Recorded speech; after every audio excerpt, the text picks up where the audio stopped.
I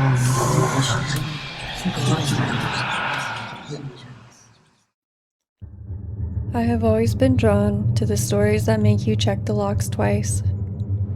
The ones told in hushed tones around late-night fires, or found in creased journals detailing encounters that defy all logic.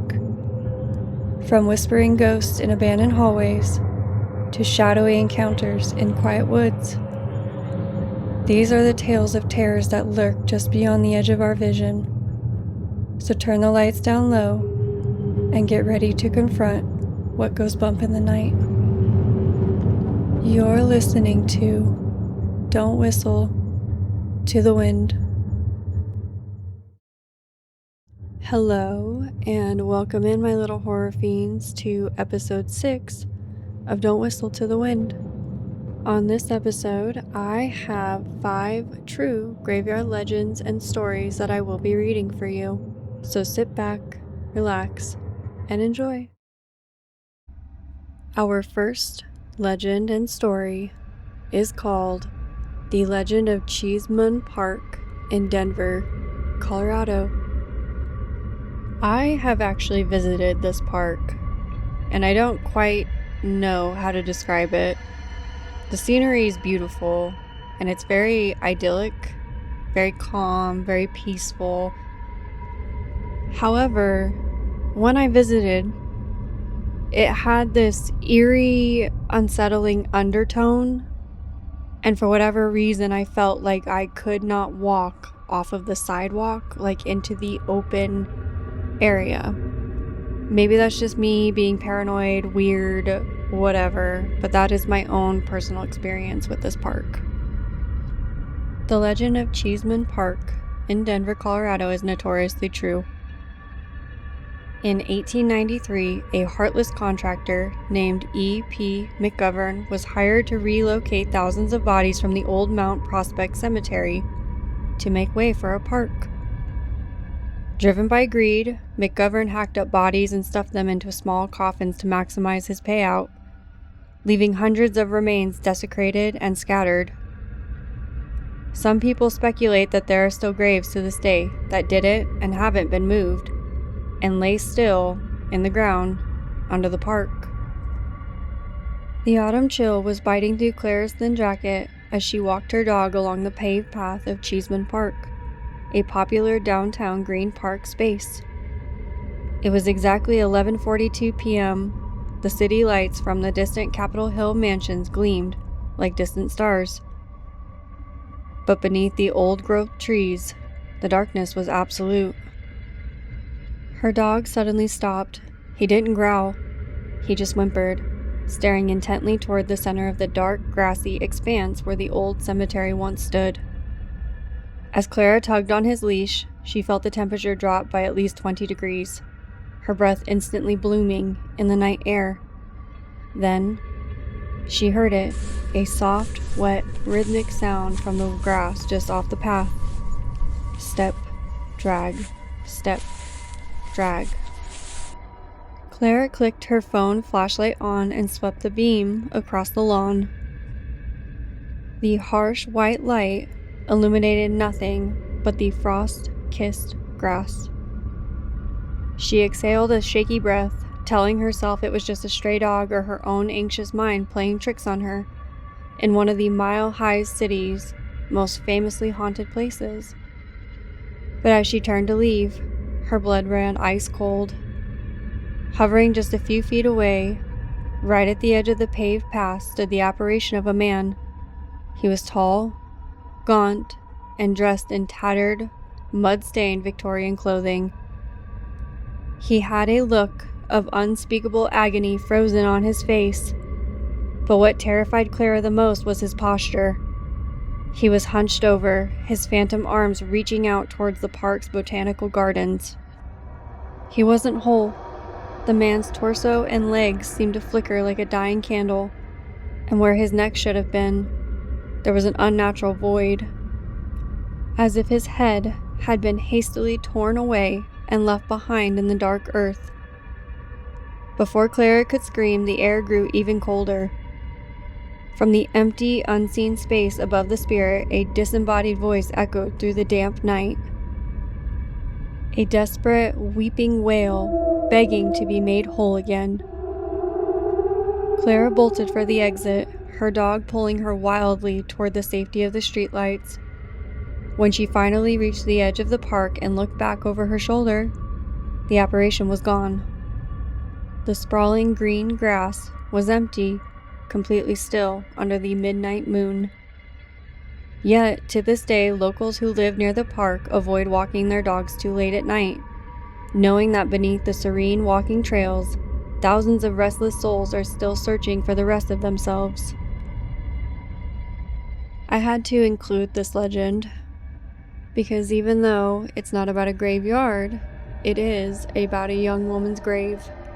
So I hope you enjoy this short legend and the events that came after. Our second legend is also in Colorado, and it inspired the event called the Coffin Races. In 1891, a young woman named Emma Crawford died of tuberculosis. Honoring her dying wish, her fiancé and 11 other townspeople carried her coffin to the summit of Red Mountain. Years later, in 1929, harsh spring rains and mountain erosion caused her resting place to give way. Her coffin slid all the way down the mountain, scattering her remains. This tragic landslide eventually inspired Manitou Springs to create a quirky, community-wide Halloween festival. The races consist of teams of 5, 4 mourners and 1 rider acting as Emma, pushing custom-built wheeled coffins down a 195-yard uphill sprint on Manitou Avenue. The event features an elaborate parade with categories for Best Emma, Best Entourage, and the Best Coffin Design. The fastest local team frequently goes on to represent Manitou Springs at the rival Frozen Dead Guy Days festival in Nederland, Colorado. This event, with a tragic backstory, is one of my favorite Halloween festivals. So if you find yourself in Colorado, don't forget to check out these spooky events and places. Our third legend is called The Chilling Fate of Anne Rollins Sanders in Nashville, Tennessee. Driven to a fatal leap in 1836 after a tragic lover's quarrel, her ghost is said to endlessly wander the grounds, weeping and searching for the husband who followed her to the riverbank. The night was pitch black, save for the pale, unforgiving moonlight spilling through the rusted gates of the Nashville City Cemetery. It was at the front of this sprawling graveyard that Anne Rollins Sanders was laid to rest, her remains marked by a large boulder-like headstone. The date carved into the stone read 1836. Anne was just 21 years old when a furious, desperate argument shattered her life. On that tragic evening, the harsh words traded with her husband were too much to bear. Blinded by tears and a suffocating sense of loneliness, she fled into the dark, seeking an escape from the unrelenting walls of her home. She ran until her boots met the slick, jagged edges of the towering cliffs overlooking the Cumberland River. In a single, exhausted second, she plunged into the icy, swirling waters below. Unbeknownst to her, her frantic husband had followed her into the night, desperately searching the riverbank for her. By the time he found her, it was too late. Today, visitors wandering the grounds of the Nashville City Cemetery on damp, moonless nights often report something deeply unsettling.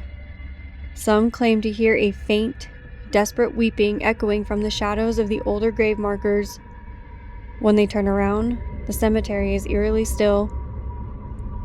Yet, the true terror is reserved for those who stay until midnight. Legend warns that if you walk too close to Anne's boulder, the temperature plunges and a shadowy mist suddenly rolls across the paths. If you look closely at the cliff faces along the Cumberland River, and now, occasionally drifting aimlessly between the tombstone, you can catch a glimpse of a young, pale woman in soaked, tattered garments, She wanders in a daze, endlessly pacing the edge of the world, weeping for the choices she made, and forever searching for the husband who arrived too late to save her. The damp midnight air clung to her skin as Ada navigated the rows of the weathered 19th century headstones, looking for the infamous massive ivy-draped boulder that marked the burial site linked to the tragic urban legend of Anne Rollins Sanders. The cemetery was dead quiet until Ada reached the plot. A sudden, unnatural drop in temperature hit her, freezing the breath in her throat. Standing directly beside the Tower River boulder, Ada watched in sheer disbelief as the dark, unlit, antique lantern resting on the rock slowly flickered to life with a pale amber glow. The shadows around the grave warped and stretched. From the darkness behind the stone, a figure materialized. A young woman, draped in a heavy, waterlogged 1830s gown that soaked the grass beneath her. Her skin was deathly pale, and her dark hair clung tightly to her face, as if she had just been pulled from the river current. Ada tried to take a step back, but her boots felt rooted to the earth. When she raised her head, her eyes were wide with a sorrow so profound it felt physical. She didn't look malicious. She looked entirely consumed by panic, frantically turning her head as if looking for an escape from an invisible pursuer. Then she spoke. Her voice didn't echo in the air. It echoed directly inside Ada's mind, a frantic, raspy whisper that sounded like water rushing into lungs. The river, it is so cold. She wept, her spectral hands grasping at her throat. The dark is coming back. As she stepped toward Ada, a profound sense of overwhelming dread and suffocating grief washed over her, knocking her to her knees. The amber light from the lantern flared wildly, casting her terrifying, desperate face in sharp relief. With a final, agonizing sob that sounded like a cracked bell, her form collapsed into a mist and vanished back into the ivy-covered rock, leaving the lantern dark and the night freezing cold. Our fourth legend is called Bachelor's Grove Cemetery in Midlothian, Illinois. Bachelor's Grove Cemetery was established in 1844 and is known as one of the most famously haunted sites in the country. Situated near a pond, the location became heavily associated with mob activity and satanic rumors during the 20th century. This 200-year-old cemetery is the focal point of terrifying tales, including phantom blue and red ghost lights, other orbs appearing in daylight, disappearing houses, a phantom horse and plow dragging a man into the pond, a ghost of a black and tan dog who sits at the entrance of the cemetery before running away, disappearing phantom cars terrorizing the roads, and a Madonna, woman in white, who wanders the grounds with a baby on moonlit nights. However, in later sightings, the ghost was no longer seen holding the baby, but walking along the graves, searching for someone. Lucas stepped through the chain-link gap off the Midlothian Turnpike and onto the trail leading into Bachelor's Grove Cemetery. The Rubio Woods was bustling with the noises of bugs, birds chirping, frogs croaking near the water, and underbrush being rustled by small animals, until it suddenly fell dead silent. Lucas, noticing the absence of sound, stopped walking and looked around, trying to find the source of why all the noise had stopped, thinking a possible predator was near. When his eyes landed on faint blue orbs drifting between the walnut trees, coming straight towards him.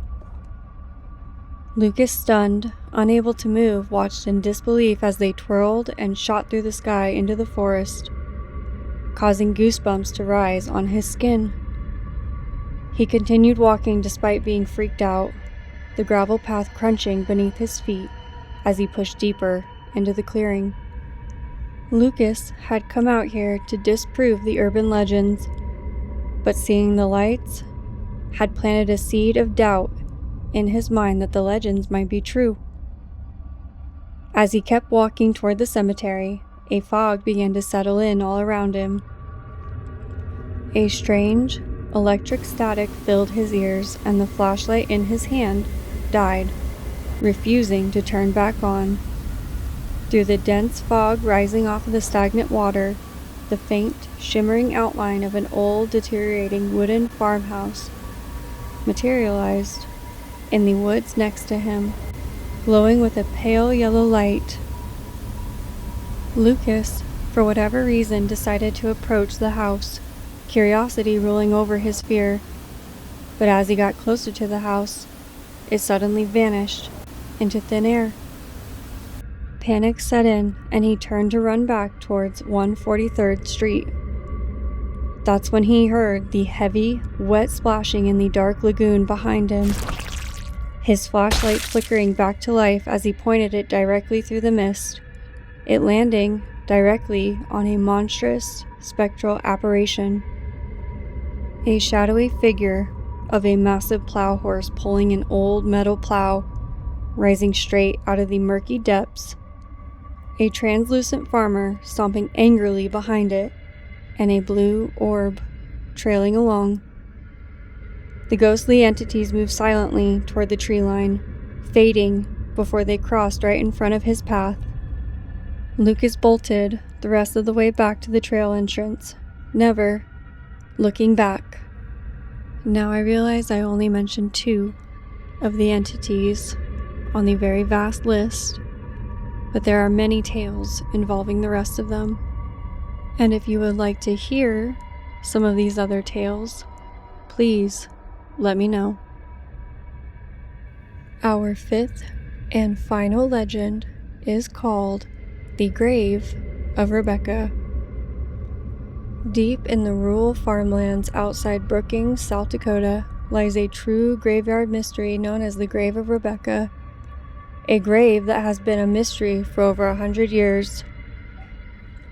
It belongs to Rebecca Marr, a 19th century school teacher who died in 1908.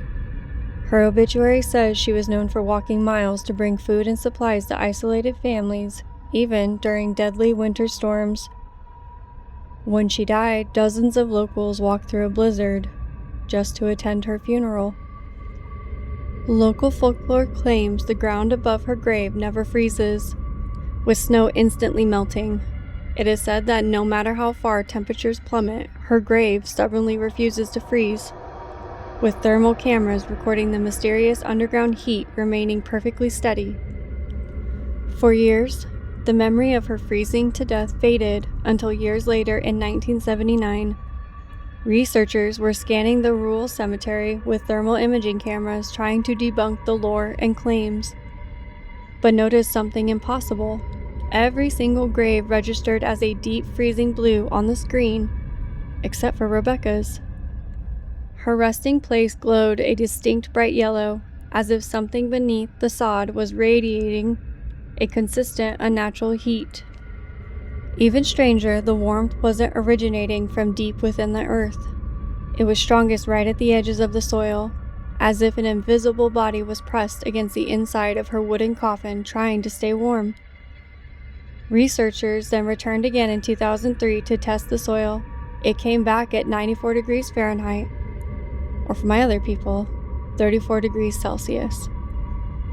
It was a consistent heat source. There was no geothermal activity nearby, no electrical interference, and no logical explanation. But what scared them the most was what happened next. Their audio recorder resting on the ground picked up a faint sound, a woman's voice saying, soft and almost gentle, "Stay warm. It's cold out." The temperature in Brookings had plunged to a bitter 10 degrees Fahrenheit, or negative 12 degrees Celsius, when Kara parked her sedan on the side of the rural country road just outside of the graveyard. The small, forgotten cemetery was completely swallowed by the surrounding farmlands, with only a few weather-worn headstones breaking through the tall, shivering grass. Kara walked through the rusted iron gate, flashlight in hand, stepping around broken frost. scanning grave markers until she found the weathered grave bearing Rebecca's name. The town rumor was true. Despite the freezing air, the dark soil patch directly atop the plot was steaming. Kara reached down and pressed her bare hand into the dirt. It didn't just feel warm, it felt feverish, like touching the flushed forehead of a sick person. Suddenly, a harsh wind whipped through the graveyard. Her flashlight flickered and went out, plunging Kara into total darkness. The immediate temperature drop was violent, as if the comforting warmth of the grave was fighting a battle against an unnatural, suffocating chill.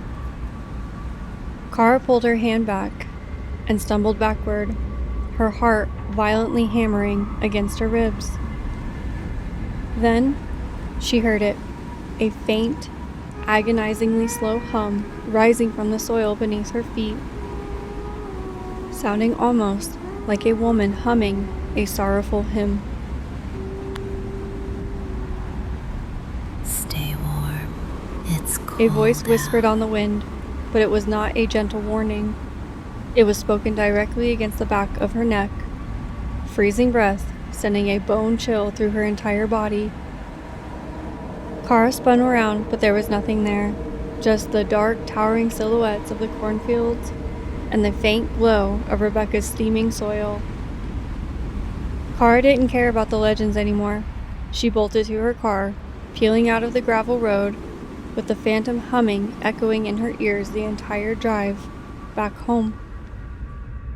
Today, locals say the grave warms only on nights when the temperatures drop below zero, as if Rebecca is still trying to protect anyone nearby from the cold she fought her whole life. And some people bring blankets, flowers, and notes, thanking her for the warmth she provides.